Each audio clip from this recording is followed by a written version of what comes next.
அதிகமாக பணம் நஷ்டம் ஏற்படுவதன் காரணம் என்ன தெரியுமா?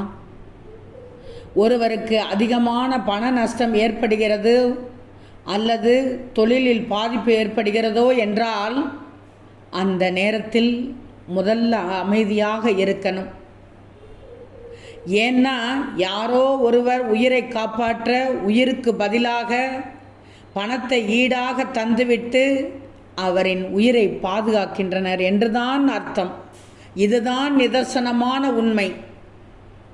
நேரம் சரியான பிறகு குலதெய்வத்தின் அருளால் பல கோடிகளை சம்பாதித்து விடலாம்.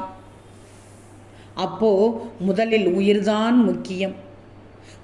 உயிர்தான் முக்கியம்.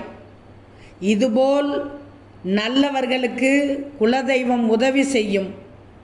அந்த வீட்டில் இப்படி நல்லவர்களுக்கு குலதெய்வம் உதவி செய்யும் அந்த வீட்டில் குலதெய்வ அனுக்கிரகம் இருப்பது என்பது பொருள்படும்.